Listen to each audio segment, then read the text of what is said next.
Okay, territory 4. Check out this curve. Every transformation in history, whether it be personal, national, spiritual, has this shape.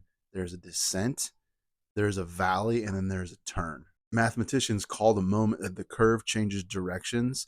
It stops going down and it starts going up. They call it the inflection point. Now Isaiah named this moment 700 years before Jesus walked the earth. He didn't describe this as a feeling, he described it as a fact. Check this out, Isaiah 40:31. He was writing to a nation in exile, not metaphorically, but literally. They had lost everything. They had been conquered, displaced, stripped of their temple, their city, their identity. They were living in Babylon, wondering if God had literally forgotten about them. And this provides the context for one of the most quoted comfort passages in the Bible. And it wasn't written for people that were having a hard week. It was written for people that had been stripped of everything that gave them their identity. And this is where it gets interesting, because into that, Isaiah, of all things, says wait. It's such an interesting term, but he's not speaking about passive waiting. He's speaking about expectant waiting. And the Hebrew word is kavah. Hope I pronounced that right. It means to bind together, to gather strength, literally like a coiled spring ready to explode. What he was describing was an inflection point. It wasn't happening, but the turn was coming. They were to expect the turn to come. And honestly, naming it in advance was an act of faith. What's cool is Isaiah gives us three distinct meanings of what this rise is going to feel like. And they're in intensity order, the most intense first and the least intense last, which I think is very interesting. The first one is soaring on wings like eagles. This is the one everybody loves. This is the ecstatic moment, the sudden lift when God shows up and everything changes. You can feel it, and it's just a dream. It uplifts you and takes you into this beautiful space. It's not the most common. It's probably the rarest of them. It's also not the only way this happens. The next one's beautiful. It's running and not getting weary. It's the season where you're able to keep going with momentum that is not only your own. It's like you don't know where it's all coming from. It's a beautiful season. And you may not be soaring, but man, you are not stopping. This is a sustaining momentum that carries you through life. This is where the most transformation lives. And the last one is walking and not fainting. It is the quietest. It is the most faithful of them. You can feel it. It's that incremental day by day choice to keep moving even when you don't see results immediately. There's no wings, there's no sprints, doesn't feel like there's any momentum, just the choice to keep moving forward. I think he puts this last, not because it's the least impressive, but it is the one that is the most common. It is the one that we will find ourselves in the most. Listen, most people that are in territory 4 are walking. They're not soaring. Now, that's okay, but we have to be sure that we can understand that it's not always the soaring. It's our continual focus on moving forward that is part of this season. And remember, the turn is happening inside of faithfulness, not inside of feeling. Sometimes our feelings are a bit of liars to us. We have to have that faithful diligence of continuing to move forward. Now, you can see in the diagram that was in the book, you've got the horizontal lifeline that runs across the bottom of the screen, and then you've got those trending curves that come up off of that. It's when that thing turns north, that's right about 34 in the Fibonacci numbers. That's when the ratio of the number and the one before it get within 1% of the golden ratio. This is the inflection point. This is the moment the pattern shifts from accumulation to expansion. This is the moment that nature turns something north. It turns it vertical. It's the mathematics of natural growth are calling this the inflection point. It's not at the beginning. It's not at the end. It is right in the middle. Isaiah's 3 images map the sequence. The fast vertical rise is the soaring. The running is the sustained growth, and the walking are the small steps in the beginning. All of them are inflection. They're just the speeds of it. And take this to heart. You are not behind in the pattern. You're in it. Here's what nobody tells you about the inflection point. You almost never feel it. I mean, you feel the descent for sure. You feel the cry, absolutely. And you really feel the work of the forgiveness. But the turn, the actual pivot, that it tends to be quiet. It's that day where you made a different choice than you would have made 6 months ago. It's a moment where the old response that you had just didn't seem to be available to you anymore. Or a conversation where something came out of you and it surprised you. Like, where did that come from? Those moments are the inflection point. You're already in it. You just didn't know it yet. This was the moment in our lives, in Rafi and I's story, where things began to change. And I talk about this a lot. I talk about the illumination that life takes on, and it's unexplainable. It's like this sustained momentum or this rise. It, you almost didn't even notice it was happening, and then all of a sudden there's all of this beauty in your life that you realize would have never happened unless you were inside this moment. There's been an internal shift inside of you, and your life is illuminating in ways that you're not in control of. This, it's quiet, it's not loud, but this is the inflection point. Listen, in our life, I told you, none of this did I figure out until afterwards. But in the looking back, I noticed there was no announcement of this happening. But things were changing. Things were showing up in our lives. This, and the best way I have to describe it is illumination.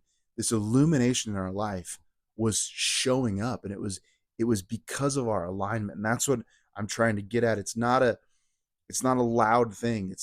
You almost don't even notice it, but it's happening because of this internal shift. I think there's a lot of things that keep us from recognizing this. I think the first one is waiting for that soar, that top moment, the moment where it just feels like you're floating on air. We're weighing our reality against that moment, and all the time that we're walking forward and we're being diligent about our process and moving forward, we're looking at something else. We're looking at the top of the mountain, and we're not there. So every single time we feel bad about where we are. So that looking for the soar, I think, can be a real can really hold us back, because in that moment the turn is happening. It's like I was expecting it to feel different. Boy, the next one is so hard, but it's so right. It's the comparison game. It's comparing our inside to someone else's outside. In the world of social media, this is so hard because we're always comparing ourselves to the place we want to be. Well, because of that, we're not there. And that's very unfair to ourselves. That looks past all of our own progress. And it's also someone that's on a different journey, at a different speed, and they're in their own space. And that's not fair to look at our life through that lens. So the comparison game is really, really detrimental. And this is a big one. And this is so easy. It's mistaking a bad day for regression. It's thinking that because you have one bad day, all of a sudden you've lost everything.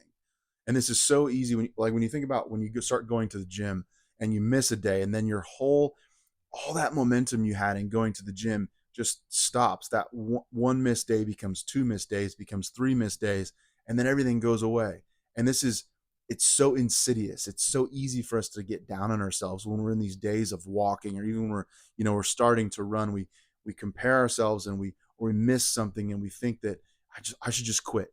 It's just not happening for me. These sequences, the Fibonacci sequence, and this is why I use it, because it doesn't go backwards. It accumulates. And neither does the human soul when it's turned. It doesn't go backwards. The sequence seeks the next number. Whether you're horizontal or whether you're vertical, the sequence seeks the next number. It's your alignment that matters. A hard day in territory 5 doesn't mean you skipped back to territory 1. This is what the compass is for. This is what the significance score is for. It's to attune yourself back to the direction that you should be pointed in. Territory is the space you're walking through. The compass is your orientation inside that moment. A bad day in the territory of inflection point is still happening inside the inflection point, not somewhere else. Okay, I'm going to read this to you. This part in Isaiah 40:31. It begins with, "But those who wait on the Lord shall renew their strength." The word "but" is a very, very important word there. It shifts everything. It turns everything, almost like an inflection point does. Everything before that is exile, confusion, the questioning of whether God forgot them, the questioning of God's plan. And then this word, "but," shows up. It's the turn. It's the inflection point. And then what does it say?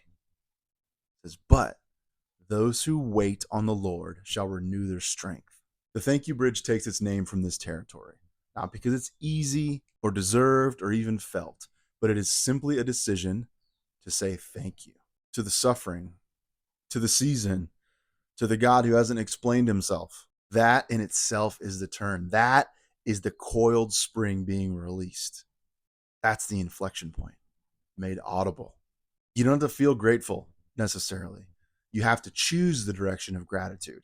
That's the thank you. That's the bridge. Okay, one practice this week. One sentence. Write it or say it internally. I'm a huge fan of writing, but I understand some of this takes time. Right? Thank you for this, whatever this is in your life. Not for what it produced, not for what it taught you, not yet. Just stating the moment. Present tense, right now, current season, whatever it is. That sentence is not a denial of pain. It's simply a declaration of direction. It says, I'm choosing to face upward. I'm choosing to turn vertical. I'm choosing to let this be load bearing. You don't have to mean it completely. You just have to mean the direction. And then try saying this once a day for 7 days. See what happens. Because I can tell you in this moment, when I say thank you now, it completely shifts my perspective on things. I start looking for things. I find myself reoriented, like, hold on. I said thank you because blah, blah, blah. And this is what starts to happen. It starts to spin things inside. It starts to orient you in a different way. And that is beautiful. It's crazy. It literally zooms you outside of yourself. It's like, I feel like we're so zoomed in on our own situation all the time. And then when it's like that unlock that all of a sudden zooms out and your whole perspective changes. So we've talked a lot about the Fibonacci sequence. I'm gonna read the numbers for you. But in territory 4, we've gone 1, 1, 2, 3, 5, 8, 13, 21, 34. And like I said before, that 34 is where it begins to turn. It's the ratio of 34 divided by 21 comes within 1% of the golden ratio, which is 1.618. And that is what we're trending towards. That's where you could say the pattern reaches mathematical maturity, where what we were building towards in the earlier numbers starts to become unmistakable. The inflection point has always been here. It's always been in the sequence from the beginning. We were just building towards it. The descent, the cry, these are all moving in the right direction. The forgiveness, these are moving towards it. They're not detours. They are literally, they're very much part of the sequence. And listen, you're at 34. The pattern knows where it's going. And once again, the territory doesn't ask you to feel it. It asks you to name it. And I'm going to go back to Isaiah here. He named it from exile. He couldn't see Jerusalem. He couldn't see the return. He named the turn before it was visible. The pattern was trustworthy even when the circumstances weren't. Your pattern is trustworthy. The sequence knows where it's going. And you're at the inflection point, whether it feels like wings, a run, or even just simply one more step. Guys, next week is territory 5, inner transformation. We're going to talk about Paul and the slow, invisible work of becoming something different. The type of change that takes years to show on the outside. Guys, once again, if these videos are helpful, please subscribe to the channel. If you have not taken the Significant Score quiz, go to thesignificantscore.com and take the quiz. As I mentioned, the score is your compass in the season, right? The territory is the season you're walking through, but that compass is your movable point right now in this moment. You can use it to move forward. Guys, thank you for being here. I look forward to talking to you next time.